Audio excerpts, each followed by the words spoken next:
चित्र 1.3 देखेंगे प्रकाश संश्लेषण दर्शाने के लिए व्यवस्था। चित्र यहाँ पे देखेंगे फिगर में देखेंगे सूरज से देखेंगे सौर ऊर्जा मिल रही है। यहाँ पे पत्तियों में क्लोरोफिल, जल एवं खनिज और कार्बन डाइऑक्साइड और ऑक्सीजन। कार्बन डाइऑक्साइड जा रहा है और ऑक्सीजन बाहर आ रहा है।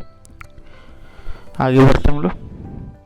पत्तियों के अतिरिक्त पादपों के दूसरे हरे भागों जैसे कि हरे तने एवं हरी शाखाओं में भी प्रकाश संश्लेषण होता है। मरुस्थलीय पादपों में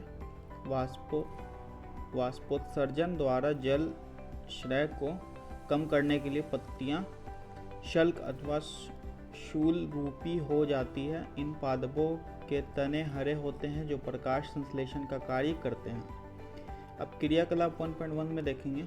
एक ही प्रकार के पादपों के दो गमले लीजिए। एक को अंधकार अथवा काले बक्स में 72 घंटों के लिए रखिए तथा दूसरे को सूर्य के प्रकाश में रखिए। दोनों पादपों की पत्तियां में आयोडीन परीक्षण उसी प्रकार कीजिए जैसे आपने कक्षा 6 में किया था। अपने अवलोकनों को नोट कीजिए। अब उस गमले को जिसे आपने अंधकार में रखा था 3-4 दिनों के लिए सूर्य के प्रकाश में रख दीजिए तथा पुनः इसकी पत्ती पर आयोडीन परीक्षण कीजिए। अपने परीक्षण अपनी नोटबुक में लिखें। हरी पत्तियों के अतिरिक्त अन्य वर्ण यानी रंग की पत्तियों में भी क्लोरोफिल होता है, परंतु इन पत्तियों में उपस्थित लाल, भूरे अथवा अन्य वर्णक क्लोरोफिल के हरे रंग का प्रच्छादन कर देते हैं अर्थात ढक लेते हैं। चित्र 1.4 में इसे दिखाया गया है। इन पत्तियों में भी प्रकाश संश्लेषण होता है। आपने गीली दीवारों पर, तालाब अथवा ठहरे हुए जलाशय में हरे अवपंकी काई जैसे पादप देखे होंगे। आपने देखा होगा कि जो पानी जहाँ पे भरा रहता है वहाँ पे क्या होता है, हरे हरे काई जम जाते हैं वहाँ पे। ये सामान्यतः कुछ जीवों की वृद्धि के कारण बनते हैं जिन्हें शैवाल कहते हैं। ठीक है, इसे याद रखेंगे आप। अब यहाँ पे चित्र 1.4 देखेंगे विभिन्न रंगों की। यहाँ पे आप देख सकते हैं कि सिर्फ हरे रंग की ही पत्तियां नहीं होती हैं बल्कि और भी रंग के होती हैं।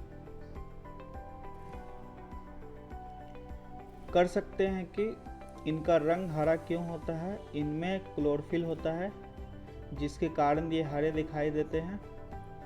शैवाल भी प्रकाश संश्लेषण द्वारा अपना भोजन स्वयं बनाते हैं।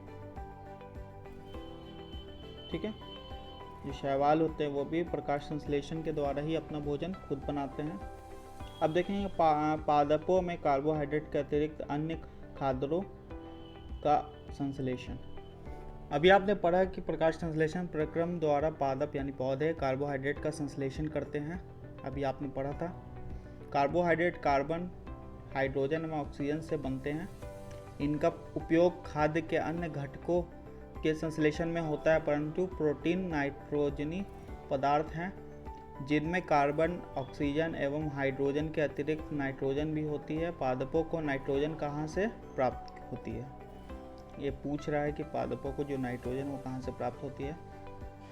तो याद कीजिए, वायु में नाइट्रोजन गैसीय अवस्था में प्रचुर मात्रा में पाई जाती है। बिल्कुल वातावरण में पाई जाती है नाइट्रोजन गैस, परंतु पादप इसका अवशोषण इसी रूप में नहीं कर सकते। मिट्टी में कुछ विशेष जीवाणु होते हैं जो गैसीय नाइट्रोजन को उपयोगी यौगिकों में परिवर्तन कर मृदा में निर्मुक्त करते हैं। यह विलय पदार्थ पादपों द्वारा जल के साथ अवशोषित कर लिए जाते हैं। संभवतः आपने देखा है कि किसान अपने खेतों में उर्वरक तथा खाद डालते हैं जिसमें नाइट्रोजनी पदार्थों की प्रचुरता होती है।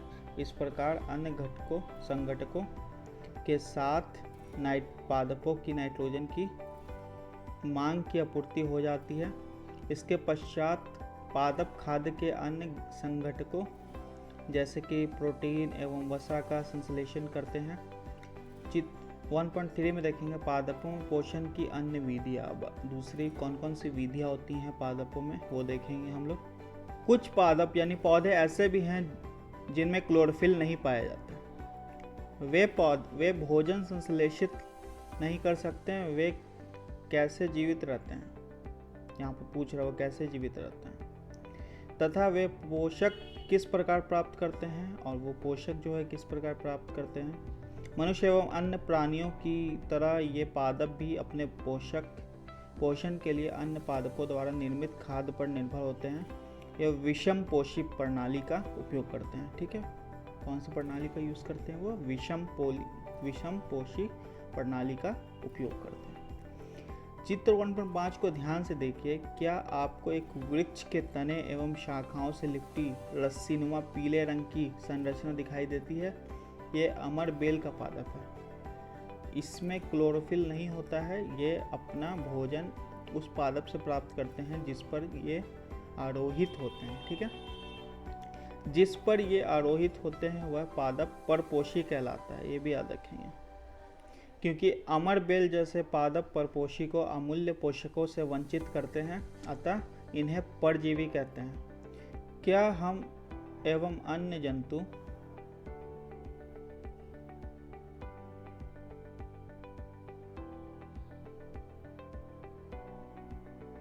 यहाँ पे देख रहे होंगे आप, परपोषी पादप में अमर बेल यहाँ पे चित्र दी गई है। ये पीले रंग की जो बताई गई थी रस्सीनुमा। आगे बढ़ते हम लोग। भी एक प्रकार के परजीवी हैं। आपको इस पर विचार करना चाहिए। अपने अध्यापक से इस विषय पर चर्चा कीजिए। चर्चा करना आपको इस विषय पर।